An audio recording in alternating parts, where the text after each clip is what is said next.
Is there any difference between the patient acceptance of dharmas which fail to be produced on the part of the disciples and pratyekabuddhas on the one side and on the part of the bodhisattva on the other? The Lord. What is the cognition and forsaking of the streamwinner? 2.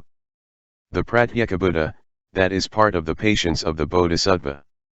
And this is the difference between the patience of all the disciples and pratyekabuddhas and that of the bodhisattvas. That the bodhisattva, who is endowed with this such like patience, surpasses all the disciples and pratyekabuddhas.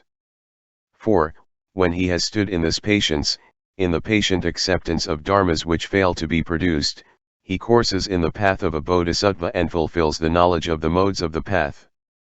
Through this fulfillment he becomes one who is not lacking in the 37 dharmas which act as wings to enlightenment, and in the concentrations on emptiness, the signless and the wishless. He becomes one who is not lacking in the 5 super-knowledges, and so he can mature beings and purify the Buddha field.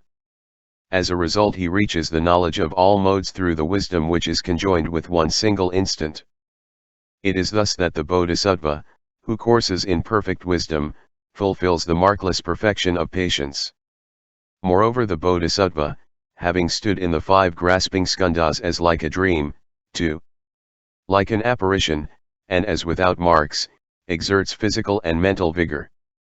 He aspires for enlightenment with his physical vigor in that he travels to the world systems in all the 10 directions, honors the Buddhas and Lords, and works the will of beings. With the help of his physical vigor he matures beings, exhorts them to the triple vehicle and establishes them therein. It is thus that the bodhisattva who courses in perfect wisdom fulfills the markless perfection of vigor.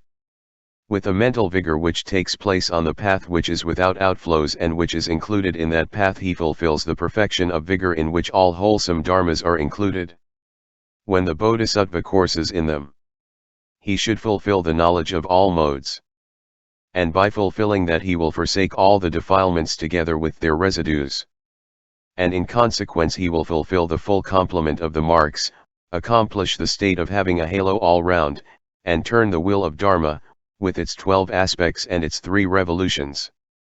When he turns it, the great trichiliocosm will shake in 6 ways, and this entire trichiliocosm will be irradiated with a sublime splendor.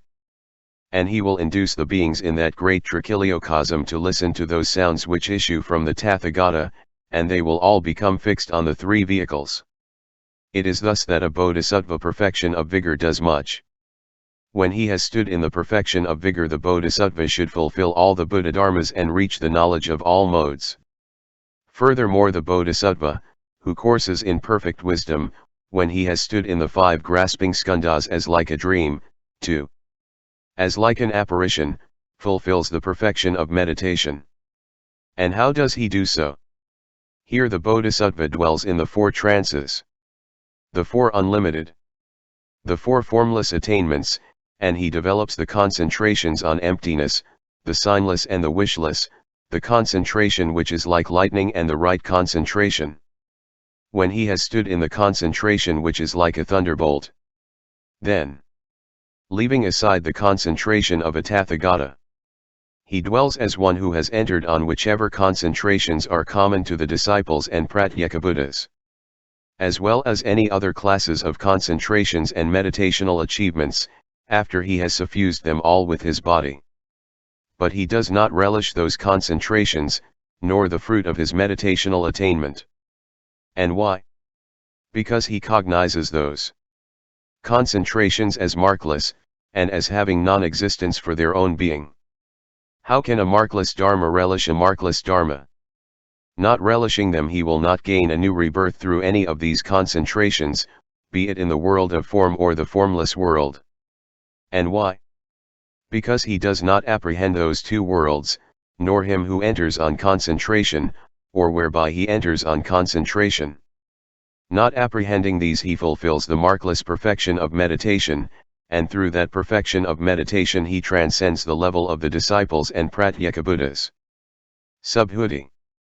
How does the bodhisattva, who has fulfilled the perfection of meditation, transcend the level of the disciples and pratyekabuddhas? The Lord. Here the bodhisattva has been well trained in the various kinds of emptiness.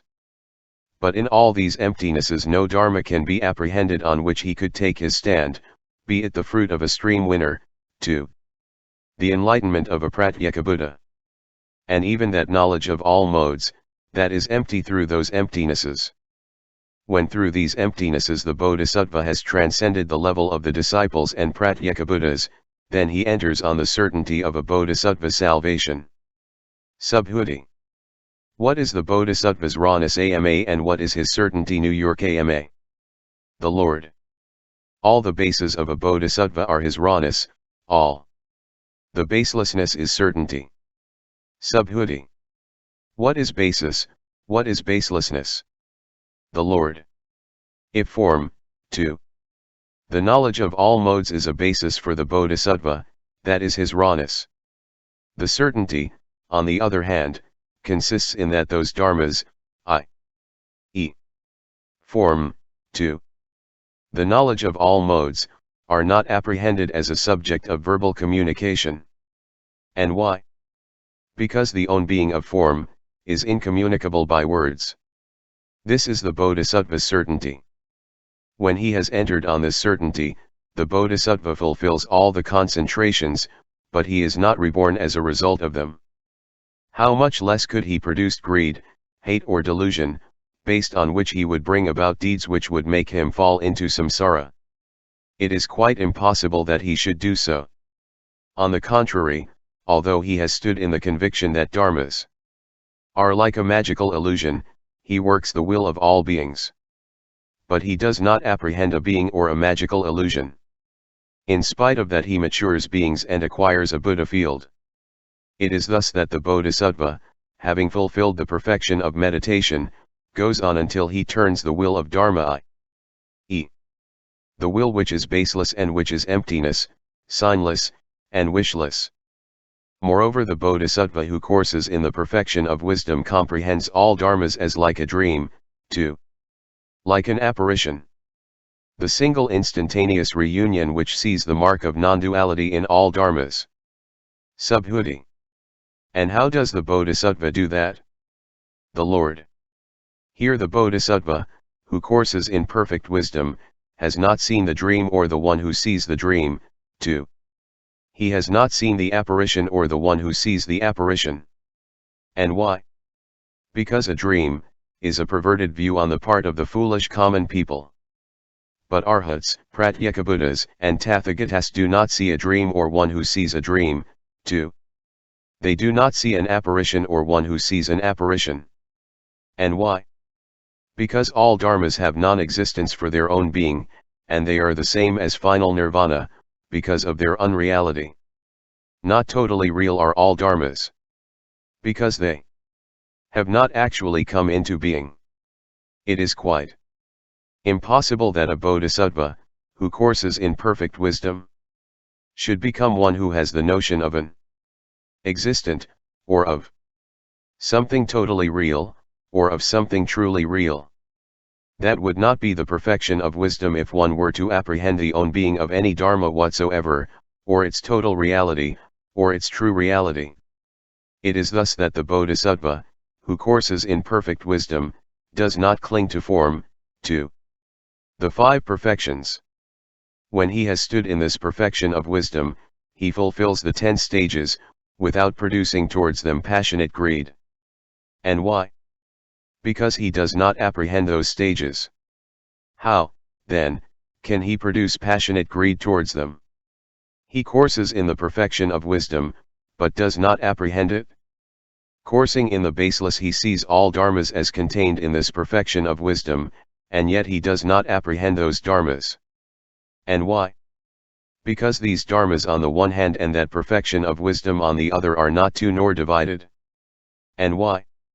Because there is no differentiation between these dharmas. All dharmas are undifferentiated because they have been identified with the dharma element, with suchness, and the reality limit. Subhuti. If all dharmas are undifferentiated, how can there be a distinctive definition of dharmas as wholesome or unwholesome, as worldly or supramundane, as with or without outflows, as conditioned or unconditioned? The Lord. What do you think, Subhuti? Is there in that Dharmahood of dharmas any conventional utterance about any dharma, be it conditioned or unconditioned, or relating to the fruit of a stream winner, to full enlightenment? Subhuti: No, O Lord. The Lord. By that method also you should know, Subhuti, that all dharmas are undifferentiated, unmarked, nonproduced and unmanifested.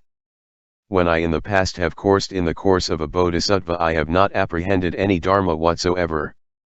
It is thus that the bodhisattva courses in perfect wisdom from his first thought of enlightenment onwards up to the time when he awakens to full enlightenment.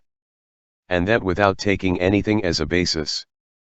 And he should become one who is skillful about the own being of all dharmas, because then he can fulfill the path to enlightenment, mature beings, and acquire a Buddha field. When he has established himself in that Buddha field and has awoken to full enlightenment, he disciplines beings in such a way that they no longer appear in the three inauspicious places of becoming. It is thus that the bodhisattva should course in the perfection of wisdom, through his devotion to the absence of marks. End chapter 72.